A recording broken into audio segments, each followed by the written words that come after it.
Oh, yes. This is the Hardcore Marketing Show. I am Casey Cheshire, your host for this epic journey, a journey into sales and marketing. And today's show is sponsored by Cheshire Impact on a mission to help you maximize your use of Pardot and Salesforce. CheshireImpact.com. Bam! Now, my guest for today is a really cool dude, and I can't wait to introduce you to him. We actually met back in an ABM event. He's super cool. He's sales. There's so much knowledge on the sales side, which is perfect for this. Head of sales at Inverta. He's also a CrossFit trainer, certified, self-professed mushy family guy. He's a friend. He's also a serious question asker and gut follower. Ladies and gents, JP Rinylo. How are you, sir? I'm good, man. How are you? Thanks for having me, Casey. Did I miss anything there? I think you reminded me of things I forgot that I even maybe have told the interwebs. Right. It's like, how did you know that? We've got our ways. Yeah, it's great though. It's awesome. I like that you did your research. Yeah, no worries, man. So, thanks for being here. The theme is all about sales and marketing alignment. And, you know, some of the best sales and marketing alignment happens at the bar with some drinks, right? Sales talking to marketing and you're hashing stuff out. We don't have that. We've got water and coffee here, but it's close enough. So mine's in a can though, so at least it feels like a beer when it first does. It does. You can just close your eyes, right? Or Yeah. one of those TV shows, you kind of put some tape around it so nobody knows what brand it is, Yeah, or go real old school, put it in the brown paper bag. Yeah, you know what? That would make for an Then excellent no one knows. YouTube video. Yeah, for Yes. sure. Yeah, we've already gotten sure. banned like twice on YouTube for some reason. So you got to stop using that copyrighted music, man. I mean, you keep trying to use a Rocky theme on this thing. It's not I gonna know, but I fly can't. will get you every time. I can't help it, dude. So, let me pass you Thor's hammer. Are there any myths you want to smash around sales and marketing? Oftentimes marketing believes goofy stuff about sales, or sometimes sales thinks marketing's crazy, or maybe there's just something to do with sales that you just hear a lot of. You just want to start smashing. We have time here to just smash away. Yeah, I think if I put some thought to this one, it's an interesting time for me as you and I have discussed already previously. I just changed paths in my career a little bit, still in the sales space, but moving into a new organization, heading up sales, as you said, a little bit of a daunting and anxiety inducing feeling. And so one of the things I'm thinking about is, all right, we have a sales team, we have marketing, we have these aspects of, say, outreach and prospecting that we need to begin and kind of grow Sure. and scale and structure.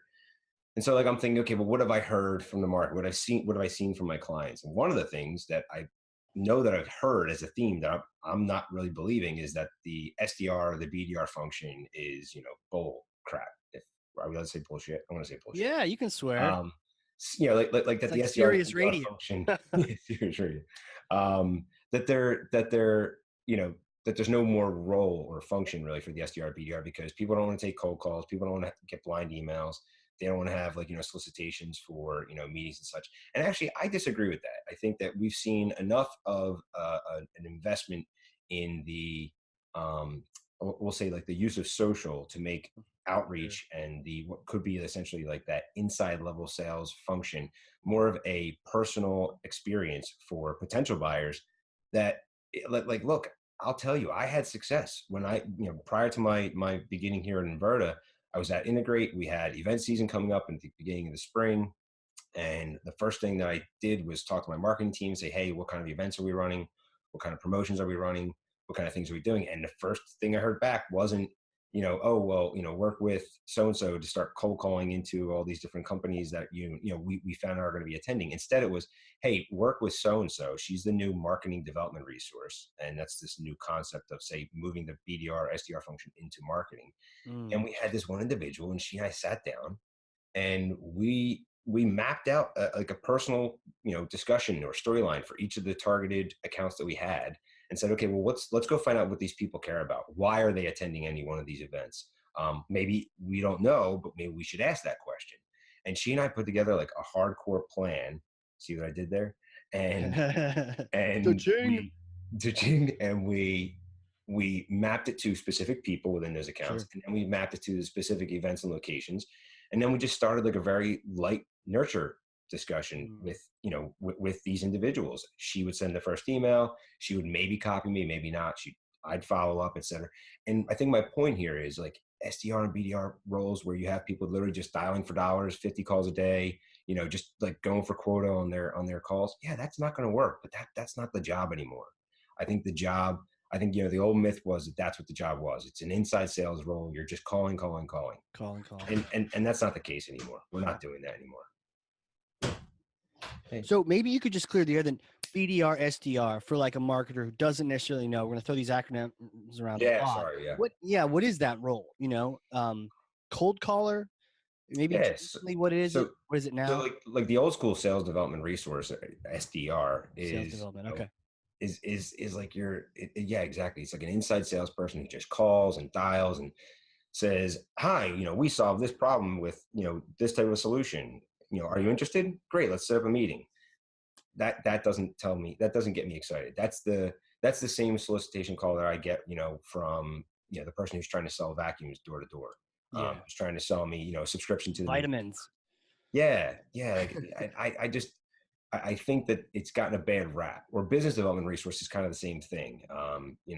Maybe large organizations, instead of having a sales development resource, they have a business development resource, and that's like one person that works with, or I say either type of the acronym. You kind of get used the same way in different. Yeah, Yeah. but it's usually one person working with, several sales resources, account executives or Sure. account representatives, and or even like maybe even like upper level senior executives in the sales space, and it kind of feels like this like pyramid structure thing, right? And it starts to make it feel very much like it's a junior level role that you have to go through to get to the senior executive role. Sure. Right. So that's where I think like, these SDR and BDR acronyms have been kind of like pigeonholed into this concept and mindset of like, well, that's just a person who calls, and tries to set up meetings for me. Right. That shouldn't be the job.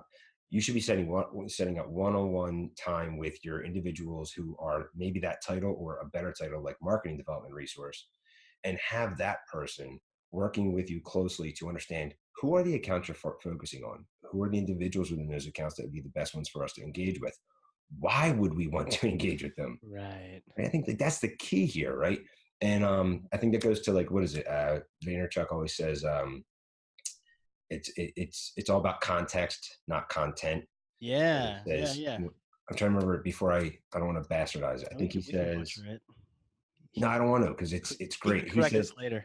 if content is king, then context is God. Yeah. That's what he says. And so I think going back to the original question, the original point of, busting that myth, you're right. If you're just feeding content through an SDR or BDR function, or a person who quote unquote works behind you trying to book meetings for you, then yeah, you're going to get, crap in, crap out. You're just feeding content out that there's no context to it. That doesn't really mean anything to the people who it's going to. Yeah, good luck getting those meetings. They're going to dial 50 times and they might get a half of a response. It's not going to go very well. Yeah, it's pretty shitty numbers game, right? And it's that old school mentality of dial for dollars, or just the ratios. We kind of lose sight of the people we're calling. We lose sight of the people making the calls. We're looking at a spreadsheet saying if you make 1,000 calls and you set 8 meetings, that's great, and we'll take those 8 meetings. But it's like, yeah, but now you just pissed off like 998 other people who could have been your customers, but you just, you had no context. You just blasted them.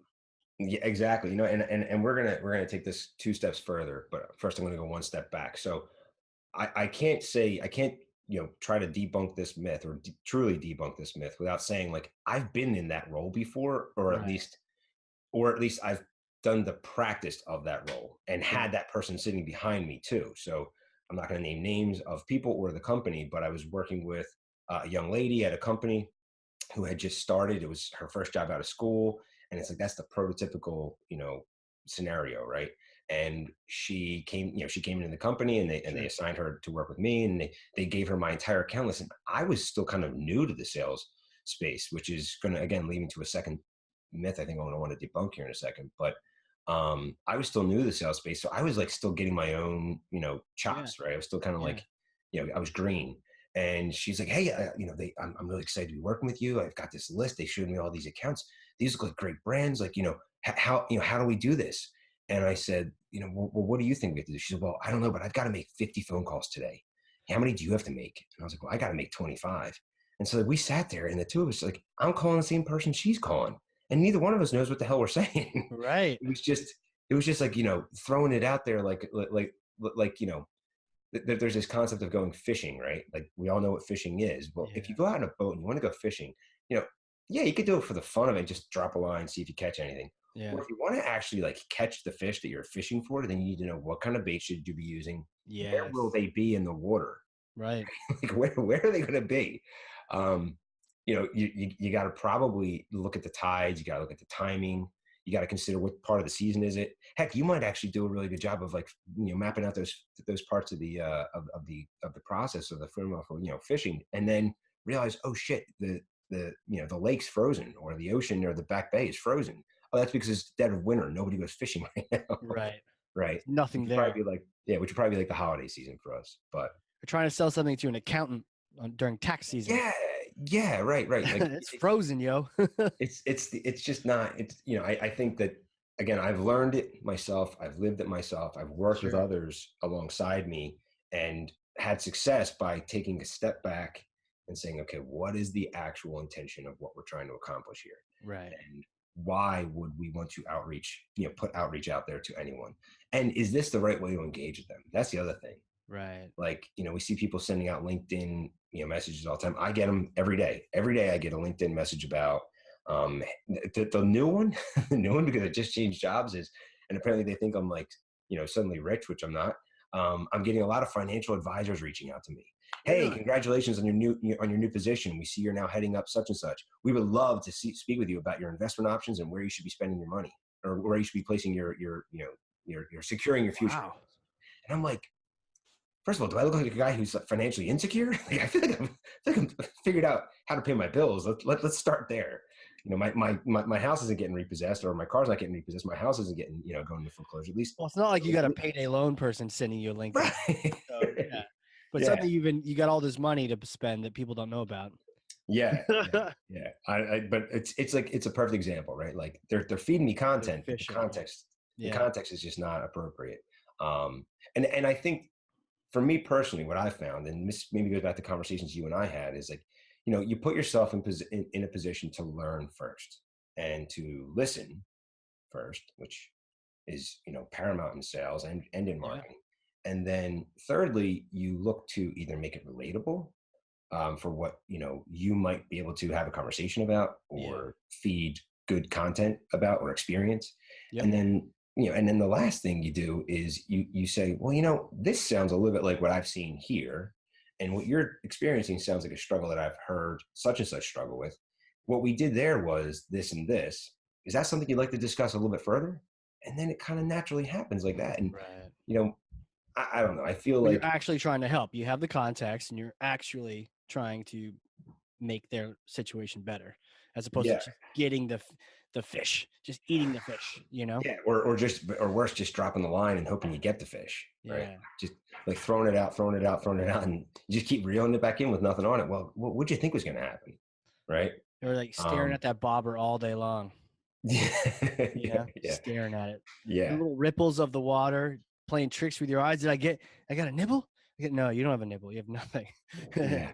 You know what? Funny story on that. I used when I first started, and I was learning about, it was like probably about 8 years ago, and I was learning about marketing automation and sales automation, Yeah, technologies, and I started seeing, like, I started following the activity feeds. Like, you send an email, you see, you can follow the activity feed, like you get totally. an open, right? It used to be like we would just get like that they opened it. That was Right. exciting, right?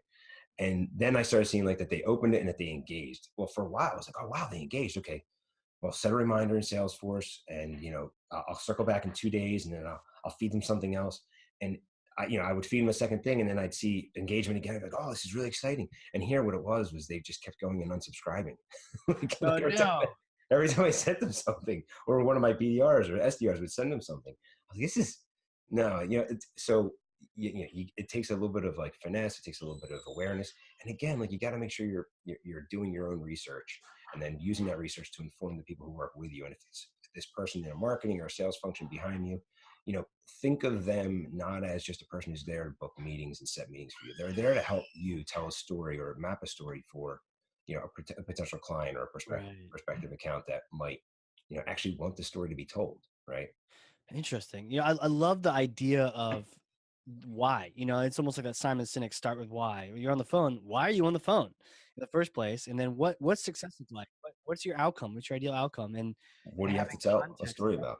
it, and having a Yep. context. And then this reminds me too, because and this is why we talk about sales and marketing alignment, and why I'm always telling marketers you got to learn more about sales, because that'll make you better at marketing. Because that same SDR type role where you're reaching out, and it can be as bad as fishing with no bait, or it can be as great as just scooping them up, like scooping them Yeah, with right a out of net. the shore, yeah, right into the net. It can be as good as that.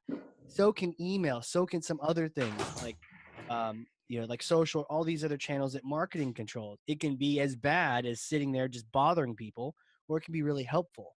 And so both of us, like both sides, can have that same issue if we're not really thinking about the context. Yeah, and you kind of just made me think of something. I think you said you're always encouraging marketers to learn more about sales and to Yeah. become closer with sales. Not to say this would be a second myth to technically debunk, but I feel like I've heard this before, where I think sales guys, sales individuals, sales professionals, men and women alike, um, can do a good job of not only learning a lot more about marketing, but maybe even serving in functions within an organization that they work for before, like outside of marketing and outside of sales, like further, Yeah. further downstream, right? And that's like actually something that I'm pretty passionate about. I didn't come up through the traditional sales, ranks. I didn't go from, and this is something I think is like, a true legacy mindset. It's pre-millennial mindset, I guess is the best way to Sure. say it. Sure. You know, Would you consider um, yourself a millennial? I'm not allowed to, I don't think. I think I'm on the cusp or You're on the whatever. cusp, Like, so you don't yeah. qualify. No, I'm born in 81 and I think I've seen like 80 to 82 is like where the swing is. Yeah, I've So I seen don't I've really seen ones know. that say I'm 80, but I've seen ones that say that we're completely millennials, and I've seen and then other ones that we aren't. I don't feel Yeah, like one. we're like the Zennials now. I think that's We're the in betweeners, I guess, between. yeah. I think and I have a feeling we're going to use this analogy a few times, this bridging the gap Yeah, reference I'm about to make. But I think that we bridged our generation, the 80s and the 81s, like we bridged the generational gap between analog and digital. yeah, And so, for sure, we're right there. I remember Atari, and I remember like the two little prongs you had to like slide onto the screws at the back of the TV, and like I Oh remember, yeah, yeah, like that's how you got like your Atari or your we were like Nintendo, right? electricians as kids. Yeah, right. I remember like the old school like VCRs and beta. Like I remember those things. So Yeah, that was all an analog world. There was no such thing as digital, and not in the traditional sense that digital is today. So I think right. technically because we know those things, you and I probably both, and others, in the same generational part of this zennial millennial generation X thing, we are that bridge because I can also, I know what Snapchat is, I know what Twitter is, and I use those things. Right. So there's just that part of the generational divide that I think is like really interesting for where you and I fall. Yeah, because Bring think this about it, back. right? So, I'm sorry. Atari, you mentioned. I Mhm. remember we used to like visit a nursing home and visit some people, and one person had one, so I remember playing the Atari with them. But we eventually got Super Nintendo, or Nintendo, and then Super Nintendo. But to your point, we were sort of there during the evolution. I remember starting with a Apple IIe computer, and eventually Oh it's a my Mac, and then gosh. a thing, and then Yeah. AOL. I was Yeah. talking to someone the other day about America Online, like AOL, right? And they're like, yeah, I had that when I was a kid. I'm like, okay, cool. That puts you in a certain place. But then I asked, do you remember when you had a limited number of hours? And Yeah. She didn't. And I was like, oh, let me tell you about this. You had I like remember Barnes that. and Nobles that have Oh, these CDs yeah. that like 20 hours free or 100 hours free. You'd use them all up, and then you only had 20 hours a month. And if you went over, they charge you like a cell phone. It would be like an extra $4 an hour. Oh my God. And we're all kids, right? And we're trying to just like we're chatting with people. I'm chatting We're with girls and consuming we're stuff. consuming information at a rapid rate. Yeah, I used to go on the tech support part of AOL just to chat with people because it was like it didn't count against your time, you know? That's all. I didn't know you could do that. Yeah. Wow. You Like, know, it's funny. what Just issue do you have? I don't know. I'm just here to chat. so yeah. Well, it's funny because I think I used the word Napster with one of my former colleagues like just a few months back, and she's like 24, probably 23, Sure.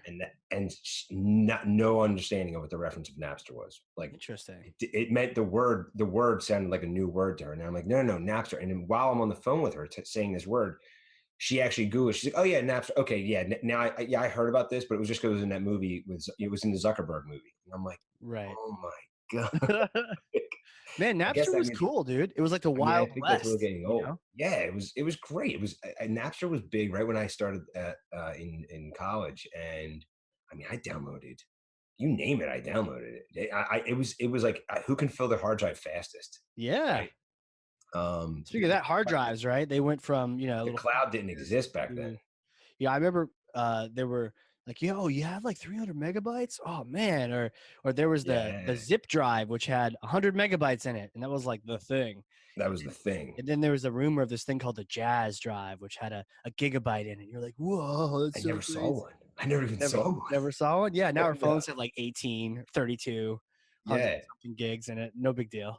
NBT. yeah. I mean, it's funny again. Talk about AOL. Just stay on this Yeah, yeah. topic for one more second. Then we'll back to sales and marketing alignment stuff. But I actually same person that I just referenced. She and I were chatting the other day. I mentioned Napster to her a couple of months ago. Just the other day, like 2 days ago, she and I were reconnecting. She was like, "Hey, how's the new gig?" Blah blah blah. I was like, "Oh, good." I was like, "Listen," I was like, "I'll IM you in a minute," and she knew what IM was, obviously. But then I said something about I made like a reference to AIM, like AIM. Yeah. AOL Instant Messenger. And she's like, and she wrote back, she's like, "What's AIM?" And I wrote back, naturally, AOL Instant Messenger. And then it was like that aha light bulb moment. I'm like, oh my God, the same girl doesn't know about Napster, doesn't know anything about AIM. Like she didn't go Right. to college and use AIM. She probably used her cell phone and text messaging and Cell iMessage. phone, yeah, texting. Like what did the iPhone just celebrated 10 years? So yeah, she was 14 when the first iPhone came out. So it all is just relative. Like these things don't matter to her. There's new technologies that do these things for her, Yeah. and they do it better. And we, again, going back to how we got here, the generational divide and the whole legacy mindset, we have the benefit, I think, the benefit of a legacy mindset with a new age look on things and the Right. experience behind all Yeah, that. And like on that, we've been out playing outside doing things because there wasn't electronics everywhere, right? And oh enjoyed that. yeah, And we've also been inside geeking out on Super Nintendo for hours. So yeah. I feel like there's been that balance, but some of the challenge these days is the kids that are like, you see them in restaurants and they got the thing up, in front of their face, and their parents aren't talking to them. And you're like, dang, like what kind of kid comes out of this, when you're just all screen all the time? Listen, you and I think the same one. I think we've talked about this before. So I have two kids. I have a 6-year-old son and a 3-year-old daughter. My son Max and my daughter Roxy. And my wife and I were joking about this the other day. And actually, I heard a podcast talk about this the other day too. I'll bring up. We were joking today because I said to my son, like, he was like bugging me, and I work from home, so it's school. It's summertime, so school's out. So he goes to camps and stuff, and goes to swim practice, and he Sure. goes to all these different things, but sometimes he's still at the house. And so it's like 9:45 in the morning. And I'm like, "Max, I gave you breakfast. You watched some TV this morning. I'm like, do me a favor, just go outside and play." And he looked at me like, what do you want me to do? I was like, "I don't care what you do. Just go outside Yeah. and play. You can do Go get your anything you 3-year-old sister. want. Yeah, go get your 3-year-old sister. Go play guns. Go play, fort. Like go climb a tree. Figure it out." Like, can I bring the iPad outside? No, you can't. He looked yeah, almost exactly what he asked. "Can I bring my computer?" "No, you can't bring your computer." He has a little Yeah, yeah. kid's tablet, Fire tablet, and he's like, "Can I bring my computer?" I'm like, "No, go." Like I was like, "Here's a water gun. Go fill it up. Go shoot your sister." Like Right. I think you're right. That experience has been lost on a lot of kids, Mm, especially in like the most recent past parts of the generations. Like my older sister's kids. Like my older sister is 2 years older than me. I think her kids, I see like her oldest, she started a little earlier than I did, but her oldest like is more computer bound, TV bound, digital bound, like doesn't go right. outside and play. Her youngest skateboards, plays a lot of sports, Nice. gets outside. I think it's like, we're coming back around again Yeah. because like people like you and I, maybe a couple years older or several years older than us, started to say, "Oh crap, our kids Yeah. never go the hell outside. They haven't seen snow. When it snows outside, they stay in. When it snowed outside when I was a kid, when you were a kid, I'm sure, like especially in New Hampshire, you got outside. You didn't get Oh outside. yeah. You went outside at 8 a.m. the second it started snowing. You didn't come in until 5. You Right. only came in at 5 because it got dark and it was scary when it got dark. Right. Um, you I, know, I remember huge snowstorm, right? A blizzard was a cool thing. First, it probably canceled school. Um, or actually sometimes it didn't, right? Back in yeah, the day, nothing canceled school. Like maybe 3 hurricanes converging on one spot might cancel it. possibly. Nowadays, there's the threat of snow 2 days from now, they're going to cancel it. But I Yeah, remember having this huge snow out in the front yard. We built this like igloo, and then this is more advanced, maybe like early teens or whatnot. I remember building a little fire inside the igloo. whoa. But it Did was it on start to melt? my front yard. Well, no, it was okay. It was in this area. It was cool though, but it burned all the way through the snow to the grass. So that next spring, there was this little spot of dead grass on our yard, Oh, that's and it's great. like, my It's a bad. reminder. It's a reminder. Yeah. That's all right. We were kids and we did those types of things all the time, burning stuff down. That was the other thing. Like, I mean, I'm not going to tell my son to go start a fire, but I started fires all the time. We got outside. Right. I mentioned the podcast. I think John Burroughs was talking about on Yep. what's he Make It Happen Mondays is his podcast. I Make it just happen. started listening to that a few weeks ago, and I heard him it was either one of his or maybe it was one of Demand Gen Radios with Yep. David Lewis.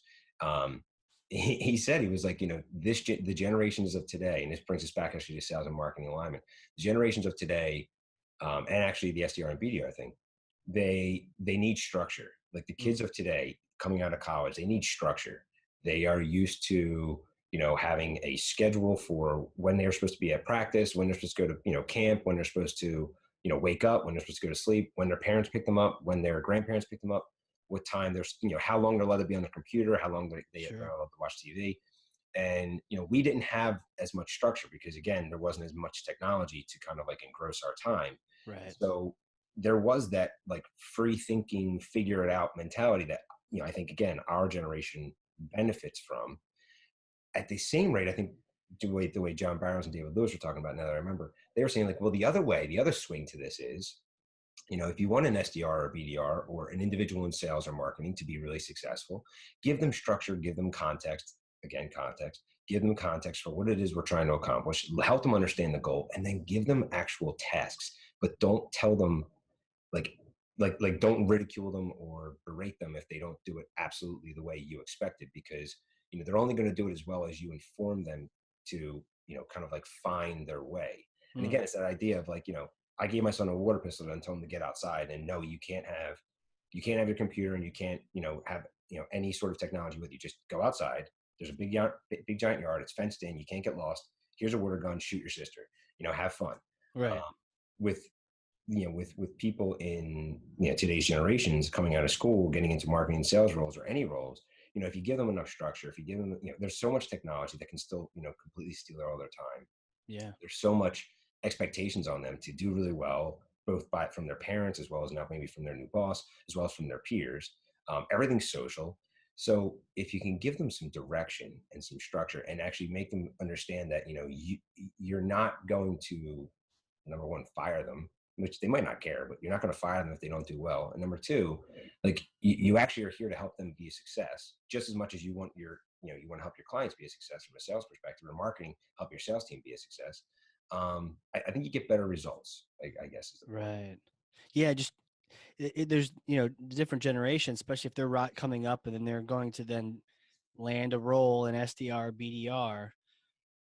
Giving them the guidance. It might be a different kind of guidance than you or Yeah, I might have received, or their parents. Like, exactly. hey, just go make these calls, or I'm gonna fire you. Like the first day.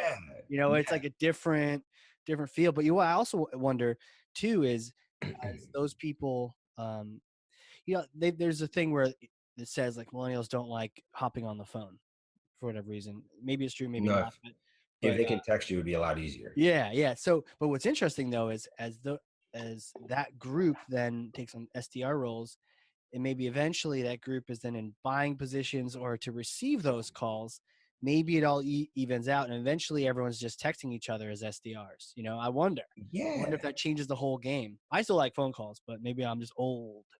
Yeah, You I don't know, know. Well, so there's a couple different directions we could go for on that. good phone calls. I'll clarify Yeah, that before I get spammed. expected phone calls. Yeah, expected Expected, phone yeah. calls. Yeah. Value phone calls, yeah. Yeah, which is hard, right? I mean, I don't really know where I want to take that because we could go in a couple different directions, like both generational as well as, I'll say nothing to do with generation, just like personal taste. I personally, did you ever see the movie Boiler Room? I'm gonna make a Yeah, reference here. yeah, boiler room. All right, so Giovanni Ribisi's character is the main character in Boiler Okay. Room, and he's an up and coming. Well, he wants to be an up and coming stockbroker, so he starts working for this kind of like, I think it's like Marlin and Marlin is the name of the brokerage firm, and it's kind of like it's a chop house, or not even a chop house. It's a scam. Yeah. But the point is, he does learn some pretty good sales chops there, and he learns that, like, you have to have a story, you have to have a voice, and you have to have confidence. And so he's sitting there, he's down for dollars, and he's down for dollars. He's calling people who are possible, leads for investments, and so he's got to, like, make a quota. And the movie takes the storyline where you see him start to have success, and I think he had to hit like 40 deals in 30 days, and so he does it.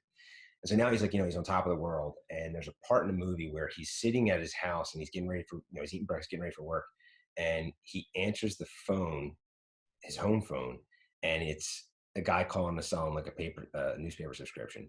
And he basically says, you hear the kid say, "Hi, sir, would you like to subscribe to the, whatever, the New York Times?" And he's like, and you just hear Giovanni's, character, you say, "No," and then the kid's like, "All right, thanks for your time." And he's like, wait, hang on a second. He Is that schools really the what you want kid. to? Yeah, he's like, is that really what you wanted to say to me? And he's like, well, what else would I? You said no. What else do I have to say? He's like, well, try again. Why should I subscribe to the New York Times? What's the benefit of And he's like, well, you'll get this and this and this and this. And the kid he's like, all right, and tell me more. And he keeps going. He goes, all right, see, now that's how you should start every call. From now on, take all your calls and start off like that. And the kid goes, all right, so does that mean you're gonna want, do you want to subscribe to the New York Times? He's like, no, I subscribe to the Post. And he hangs up. Hangs up on him. But the point is, like, there's a bit of a confidence game Yeah. there. There's a bit of a like, it's not gonna be the end of the world. But at the same time, like, people want to talk to other people that they enjoy talking to, that are Right. fun, maybe fun conversationalists or informative conversationalists, right? You can talk to like, I think one of the things I like to do, and my wife makes jokes about it, is when I go to a party and say I only know, like, I'm invited to a party of an acquaintance, I only know a few people there. I like to go around and get to know everyone there. I want to know, I want to meet every single person at the Huh. party and Sure. have at least one conversation with them. Is that realistic? Probably not. But my wife has told me, as many of the listeners here can probably gather as well, I'll talk to a wall if it's engaging or exciting, right? And so think about that going the other way. People only will want to talk to you if you're exciting and engaging, or Right. inspiring, or influencing, or informative, or whatever. Yeah. So I think that, there's a theme here for sales and marketing in terms of an alignment exercise, which is like, that's what everyone should be focusing on. Put some sort of a storyline, put some sort of context, put some sort of, confidence into what it is you want to say and why you want to say it. And then you start to map that to who you want to say it to. And then you start to have a lot more success. And then you can build roles and process around it. And you can have the same, I could be calling and booking my own meetings, as long as I structure it, so that I have the time to do it for myself, as Yeah. well as then have time to follow up with those who I have had the meetings with. And, you know, No, I like that. Story and confidence. Confidence makes sense. And you're practicing, you can help people, you've got some experience under your belt. Talk to me about story. What's the ideal story look like? This is a good one for me because good question for me, because I think I'm going through the process right now of developing what is the story here for me at Inverta. What is Right. Inverta's story that I want Sure. to tell? Why did I join? Right. There's a mantra or a tagline, that hooked me initially when I started talking with Patrice Green here, uh, one of the co-founders and president of Inverta. I wanted to learn more. The second I heard her say, um, Inverta makes good strategy happen.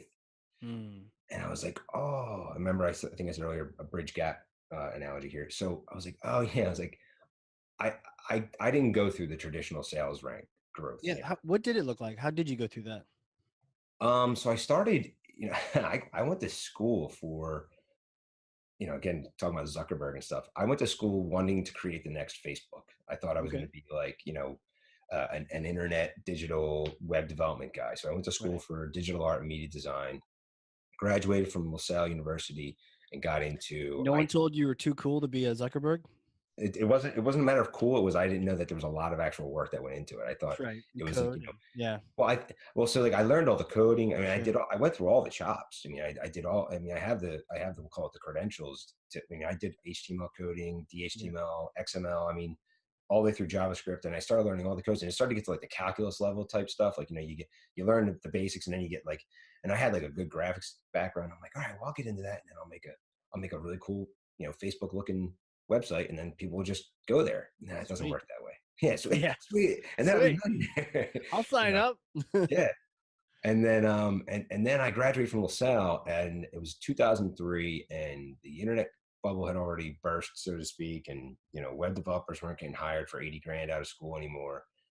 So I started like looking for a job. I became a bartender, and probably more than what I've one of the professions I owe a lot of my, I'll say, relationship skills that are paramount in sales and marketing. Interesting. I learned from being a bartender in a very high volume setting in Philadelphia. And then during that bartending experience, I got into an IT consulting role. It Hmm. was really it was an IT consulting role in a marketing department for a major health insurance company.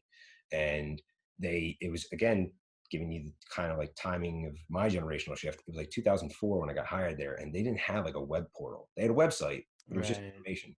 They didn't have a web portal. Users couldn't log on and find their information about what kind of health benefits they had, and what kind of like, like who was on their health plan. Like none of that existed. The portals weren't existing.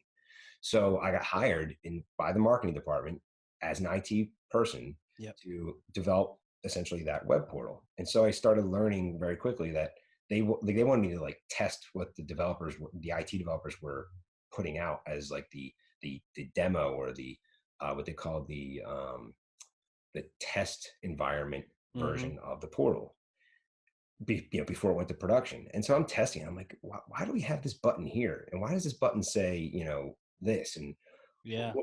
what am I supposed to do with, and so as I'm learning in the testing exercise, like what it is that we're trying to accomplish, I started asking questions. And this is where it goes back to like, I'm a question asker. I started asking like my boss, like, hey, so yeah, you've got me testing this. Why am I testing this? And what is who's going to be the end user? And then as I developed through that role, I learned that, the questions I was asking were the right questions. I just Yeah. needed to have the right audience to ask the questions to. So they moved me into what was a business analyst role. And that business analyst role was basically go talk to who the end users, should be or will be, or the people who talk to the end users. Go talk to them, get the requirements, document, and give them back to the IT guys. Right. So that became like, this business requirements guy. And then I realized very quickly, this is all like, my growth to becoming a person in sales. Realized very quickly that I wasn't talking to the actual end users. I was talking to the marketers who thought they knew what the end users wanted the Mm. portal to look like. Yeah. So I remember I was in a meeting one day, and I said, okay, so I feel like we're just putting a lot of stuff on the website, like on this portal. Like we're not really putting like anything like I think might mean something to the end user. Can we like go talk to an end user? Well, why would we need to do that? We'll just go talk to marketing. I'm like, yeah, but I don't think marketing knows what the end users really want to see. Right. We have all these studies that show. Yeah, yeah, yeah. Well, other websites do this. Well, are those other websites like the best websites for health insurance portals? Because I don't think they are. Right. I've looked at the competitors.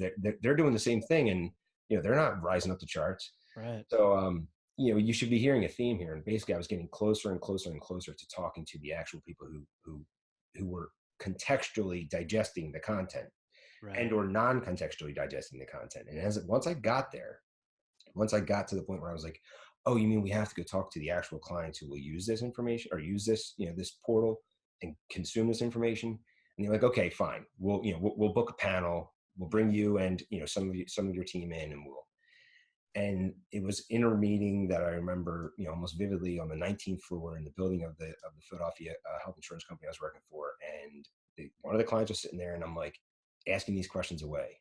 I'm like, we had like senior level executives in there. I was just a business analyst level 1 or 2 at the time. And I'm asking all these questions, and they're engaging and I'm engaging. I'm like, this is fun. I came out Yeah. of that meeting and I was like, I turned to my boss. I said, hey, look, I really like this and this. And I said, oh, well, you should get into sales. I said, okay, well, what does that look like? How do I get into sales? And they're Right. like, oh, well, you become an account executive 1. And I'm like, what's an account executive 1? You know, oh, well, it's this, and you get these kind of responsibilities, and you get this kind of growth strategy. And I was like, okay, that sounds great too. And then they were like, oh, but you might not like that it's a salary grade, I don't know, whatever it was, like C. Let's say it was like an A through Z. It was a C, and A is the beginning. I was like, Right. and like I was already a G, and I'm like, well, wait. Yeah.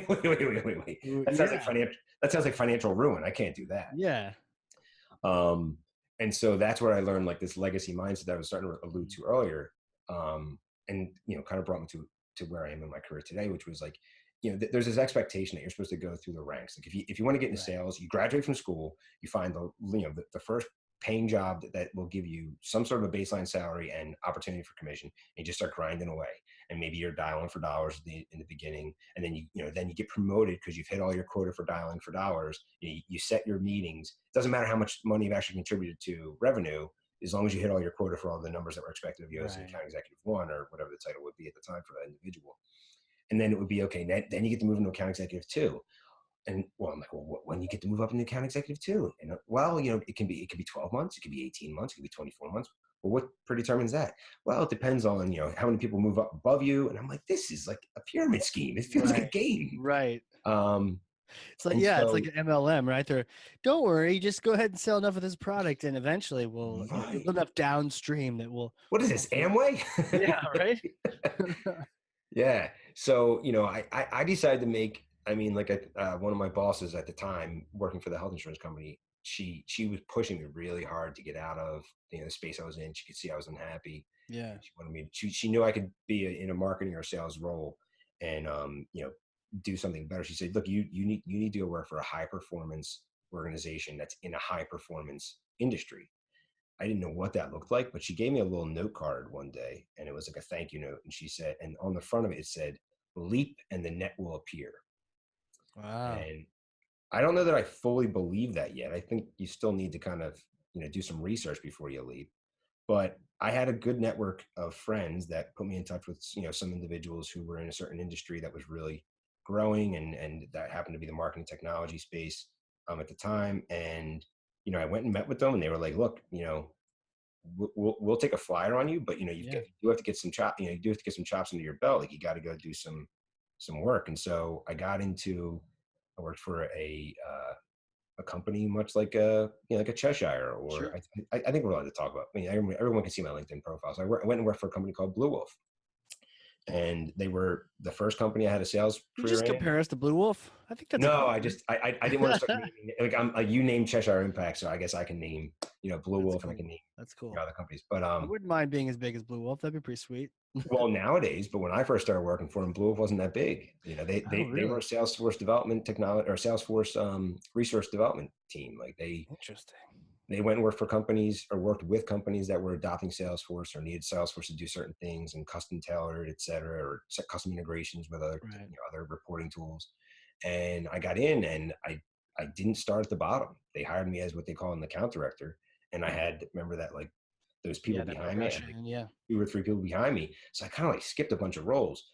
But this goes back to like, I think that second myth that I'm trying to get to, that I want to debunk, is like, you don't have to go through the ranks of traditional anything to get to where you want to be at the end of life. Like, if you want to be, in sales, and you've got, 5 years of product development, or 5 years of marketing behind you, or maybe 5 years of, um, you know, IT services, Sure. whatever it is, if you're able to develop a story that aligns with what your experience has been, to where your experience could be beneficial for you in a sales capacity or in any capacity, Yep. whatever your job interests are, you've just got to have the confidence, and you've got to have a believable story that actually aligns to what you're able to do in terms of production. Right.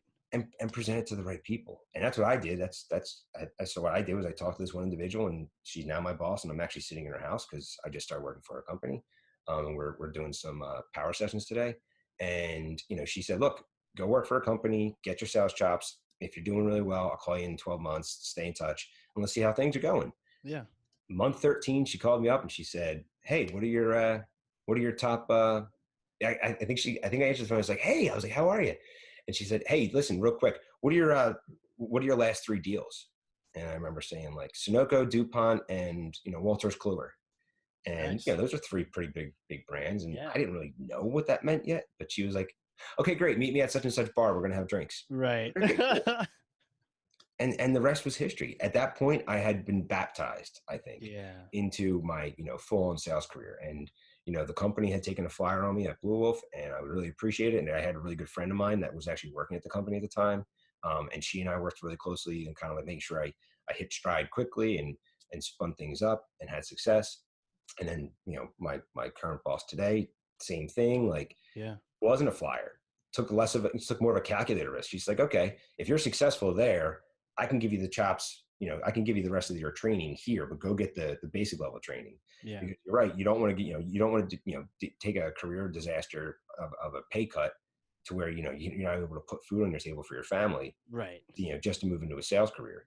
You could probably find better ways to, make money. So, um, yeah, like when I made that jump from that initial sales role at Blue Wolf into my sales career at Demand Gen, Yep. again, I feel like I had been baptized or maybe confirmed. If we're sticking with the religious theme, I'm Catholic, so that's the first things that come to mind.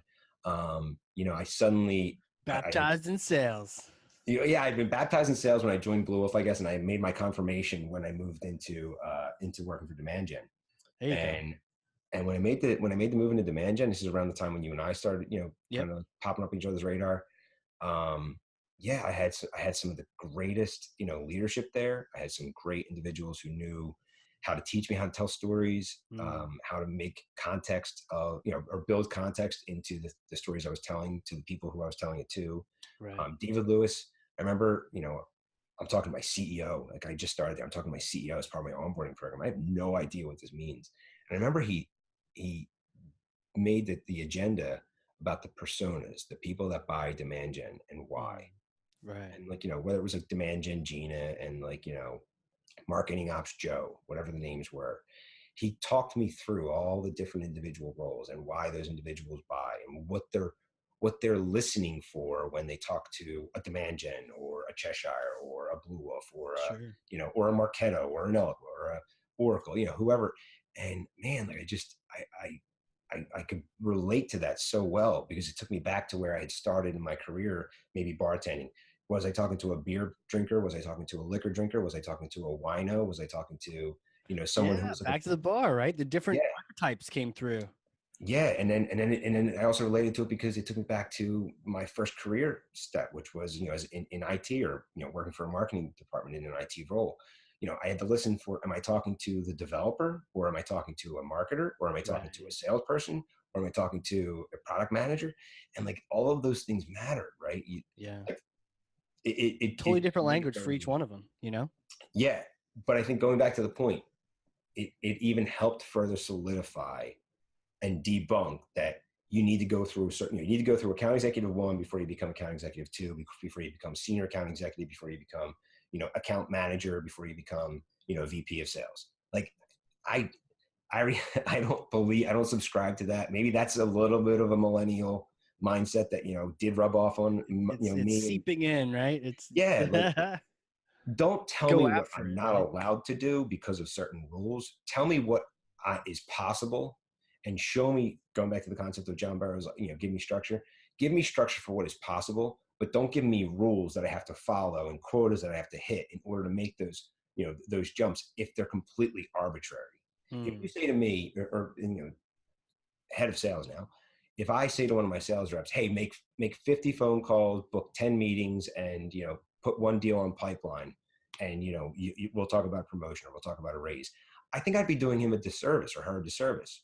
I think I need to be more saying, hey, look, maybe those same metrics, let's use these as your baseline metrics, but I'll also add in a kicker or an accelerator, which is if you help me, a real incentive or kicker, if you help the organization see X percentage lift in revenue based on you hitting those metrics, you'll not only get, I'll not only get you a Surface Pro, I'll also, give you a week's paid vacation anywhere you'd like in the continental US. Something like incentives and things like that. Right. In a sales capacity, you can do those types of things. Yep. But if you make it contextual to what actually matters at the end of the day for that individual, if they want to be good and successful in sales, they're going to listen much closer to, hey, look, we are a $1 million company. We want to be a $2 million company. Or we're a $1 billion company. We want to be a $5 billion company.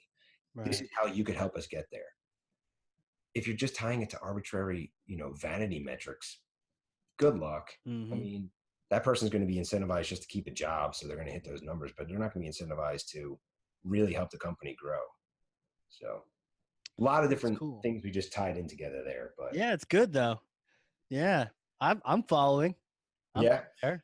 It all circles back around to context. The idea of, and I love that personas idea. I'm just really understanding that, and that was the first theme in January. Was like, before you do any of this other goofy stuff, email nurtures, all these advanced features and marketing automation. It's like you got to know who you're talking to. Right. And what's crazy is a lot of people think that just persona is just give them a name and cute photo and call it a day. But it's more than that. It's much more like what you're describing, where you actually understand, what matters to them. What challenges are they going through? What matters to them? What language do they speak? And having all Yeah. these things available. So when you're talking to someone, you can listen, like you're saying, like at the bar, listening for, are you this person? Are you that person? Do you need this? Do you need that? And then making the Yeah. call and then shifting your language to be, appropriate for them. Yeah. I could go deep on that topic. I really could. It's one of the reasons, again, Patrice and I You have, haven't already gone deep. There's another layer. yeah, What's no, the layer? we're still at the 50,000 foot level. Do we You want need to to go to the surround 30,000? ourselves with like candles and stuff, or? Yeah, no, it's just, but I mean, like, Patrice and I are here today because one of the things that, we're working on is, you know, Inverta has been bootstrapped by some of the, what I think are best minds and best individuals, experienced individuals in this market or in this space for what it is, Inverta focuses on. And what I'm seeing is that the scale that we are anticipating and that we're, striving for is easily within reach, but we've got to add a little bit of context to, Hmm. you know really reach out and put our arms around it. And what I mean by that is, like, I need Patrice and myself and others in the organization to be able to outline, okay, these are the personas, and it can't just be, any one of the senior level executives that started this company. It can't be any one of the founders reaching out all the time just to have that conversation and knowing how to adjust to those personas. They have to be documented. There has to be not a script, but there has to be, guidelines, structure around how we engage with different parts of different organizations and why. And Right. behind that is, okay, when we engage those parts, what are the stories we're typically hearing coming out of those individuals, and then what are they listening and responding well back to? And that's, now we're back to context, but now you're starting to see how it, is repeatable, scalable, and then, I can take a lot of the load off of Patrice because she's been running sales herself as also president and founder, co-founder of the company.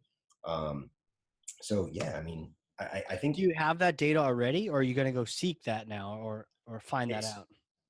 that's part of, again, what we're doing today, she and I, but, or one of the things we're doing today is I did a lot of research. Today's day, like 7, maybe, or 8.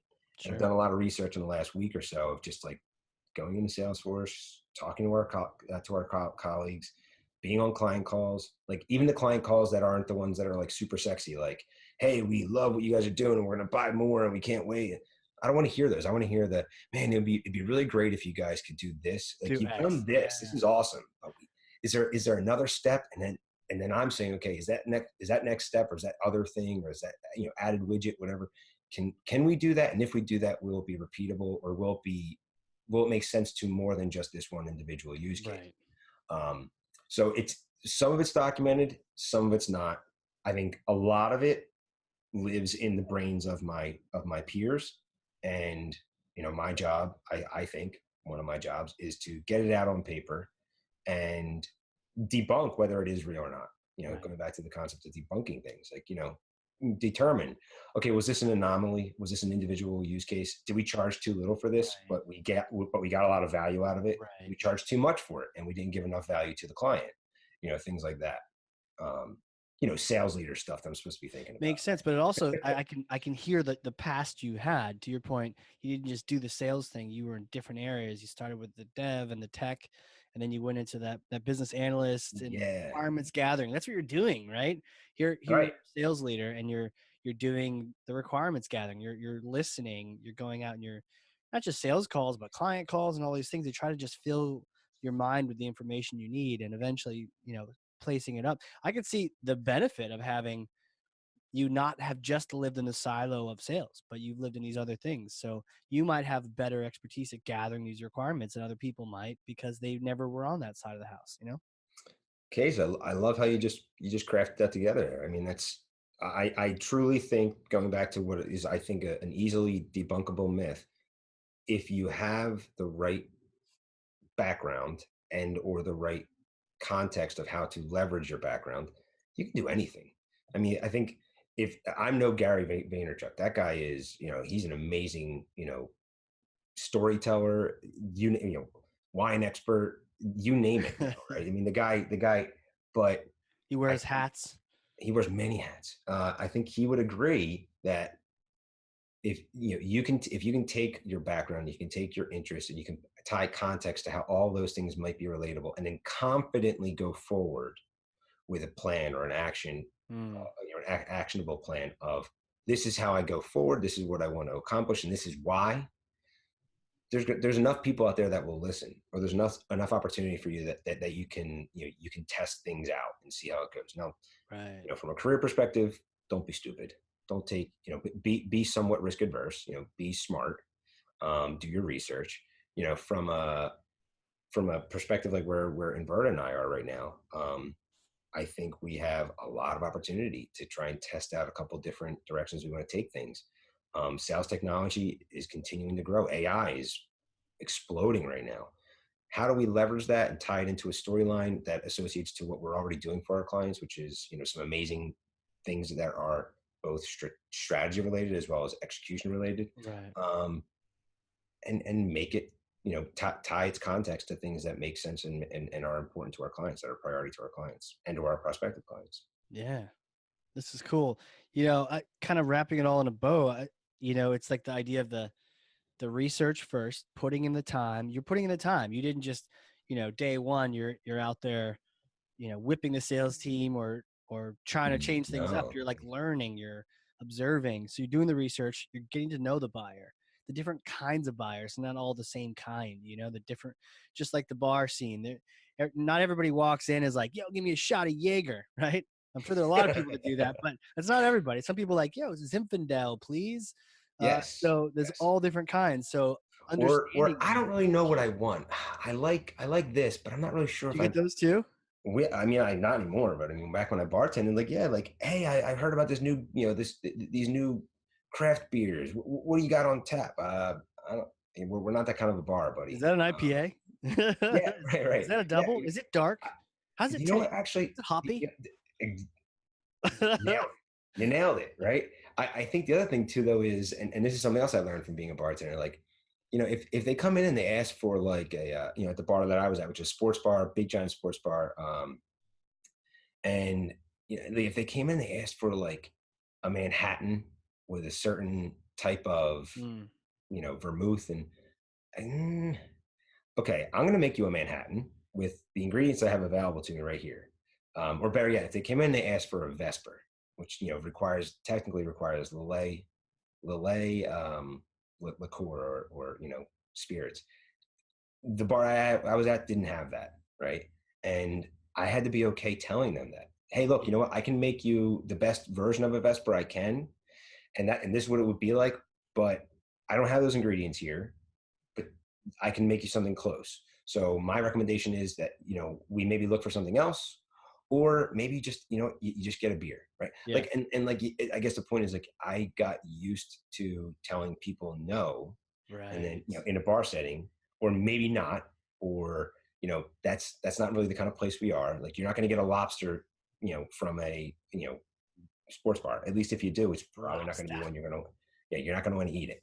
I don't Microwave know, but maybe up in New Hampshire and Maine, they can get lobster anywhere. You guys probably saw it like off the, anywhere, at man. gas stations, Anywhere. right?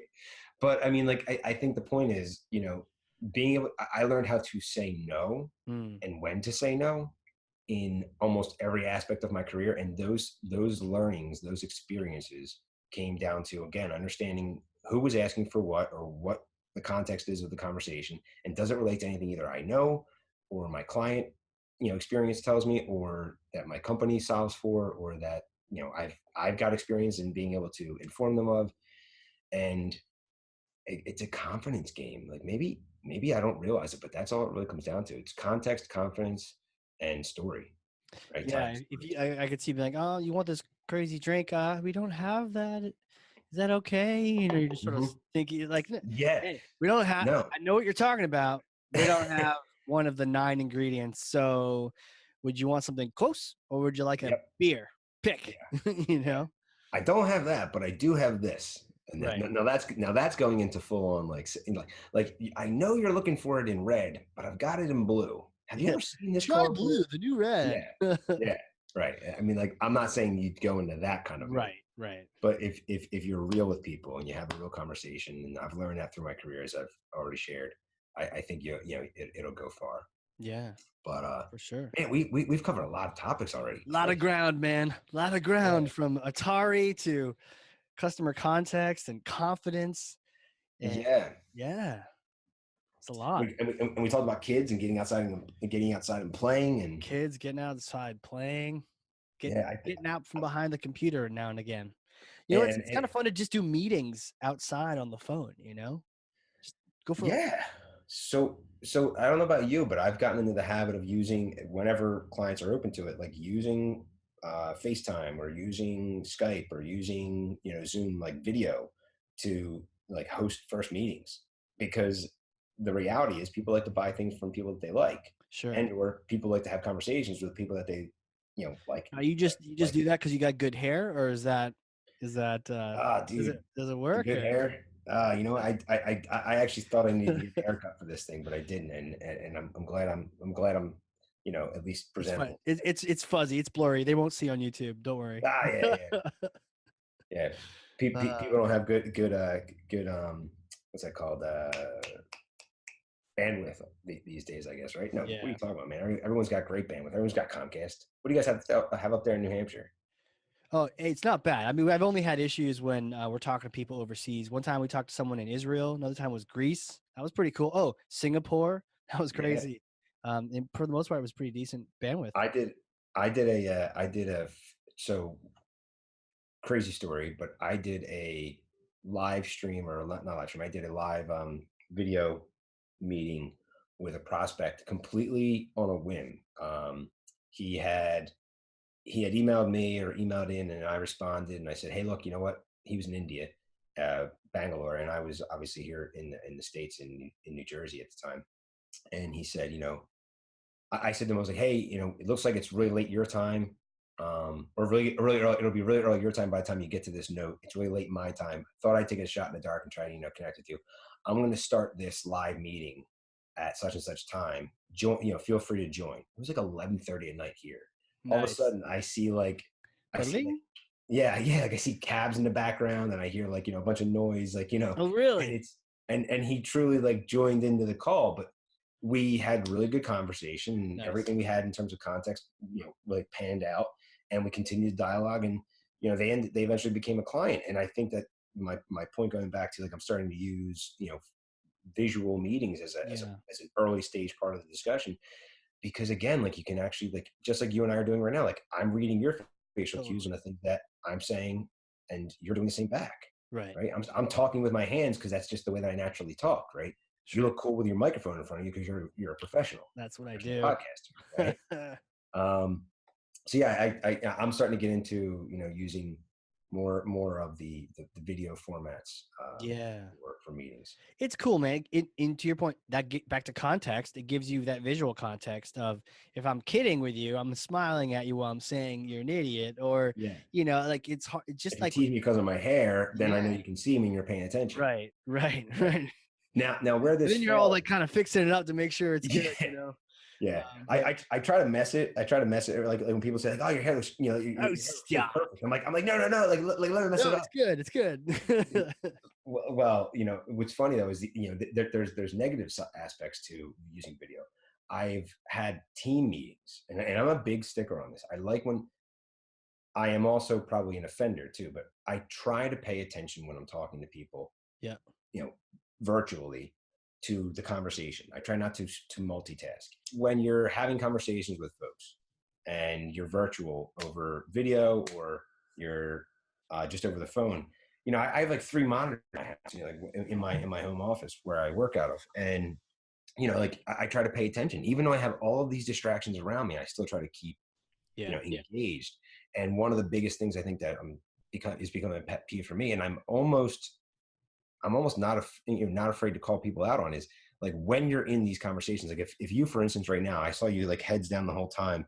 I would say, hey, look, like, hey, Case, are you taking notes right now? Is that what you're up to? yeah, totally. And Call me out. You call me out. My note taking. right, but yeah, no, but that's okay. Like I Yeah, pay totally. attention, right? You pay By attention. Yeah. by direct, result of that, I've also had the situation of like where you have people who are like this the whole entire time. Oh, geez, Yeah. you can't out yourself by having the phone above the window. That's crazy. Yeah. Yeah, like totally, like if you're not paying attention to the conversation, then why are we even having a conversation, right? Right. Um, and another thing, actually, I shouldn't say this was a compliment, but maybe it was just an observation of one of my colleagues once. We came out of a meeting, and it was like a meeting with like 6 or 7 people, and it was only the two of us in there. Huh. And we sat down. And he said it was a live meeting. We were in person, and he said he's like, dude, he's like, you you called out every person's name at some point in that meeting, and you spoke directly to them. And I said, well, yeah, because like they all had their laptops in front of them, they all had their cell phones, Mm, they all had notebooks with them. And the ones I yeah. was talking to, when I was talking to them directly, or maybe one or two of them directly, the other 2 or 3 would kind of like vapor off, right? They'd get lost in, and I would call them out on in a very professional way and say, Right. hey, I'm sorry, Shannon, did you catch what we were saying here? Because what I want to make sure of is you, from a product management perspective, with this, and all I'm doing is just aligning it, but I'm bringing everyone back to what is the common theme here, to the Yeah. context of the discussion. Why are we all sitting in this room together?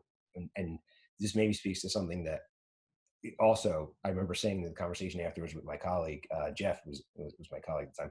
He's like, wow, I think that meeting went really well because you kept doing that. And I said, well, look, Jeff, at the end of the day, it comes down to this. I want to talk to people who, number one, know what the hell they're talking about, and number two, Right. and number two, this is paramount for me. Like, they need to give a fuck. Excuse the, Right. but like, if they don't give a fuck, then I don't Why are give a you fuck. here? Yeah. Then why are we here? Right. So, yeah, I mean, Totally. we could spin these stories so many different ways, and we're always going to come back to the common theme, I think, which is if there's enough context and if there's enough dialogue worth having, then from a sales perspective, you're gonna do well. From a career perspective, you're gonna have at least an understanding where you want to go. You're gonna have the Right. confidence to go forward where you want to go. From a sales and marketing alignment perspective, I think too, as cocky and as egotistical and like maniacal as some sales guys can be, myself probably included, um, you know be mindful of what marketing's trying to accomplish as well. And from an SDR and BDR perspective, be mindful of what they're all trying to accomplish as well, and be considerate of those things and Mm, work with them to understand, and maybe step out of yourself, become their persona in front of them, mirror them, so that right. you understand that it's not all just, you know, phone calls and golfing and Hey, and dinners and, I'm pushing helicopters off of yachts. well, I'm not doing that. I mean, that's maybe one day, if I can sell something to Mark Cuban, he'll take me on one of his yachts. There you go. I don't have anything to sell to the guy right now, but Yeah. No context yet. no context yet. One day. If I end up on Shark Tank, maybe I'll have some context. That's it, man. I'll tape the episode for you. Yeah, yeah. It'll Well, be hey, awesome. man, this has been cool. I don't know if you looked at the clock, but like time just like vaporized before our eyes. You know, good conversation, you kind of lose yourself in, you know, all the different things you're Yeah. talking about, context and confidence and the voice, the buyer, all that stuff. Thanks again, man. This has been awesome. We'll have to have you come back on here and see how the new gig was going. Yeah, And it'd be great. for everyone else, hey, this has been the Hardcore Marketing Show. We'll catch you all next time.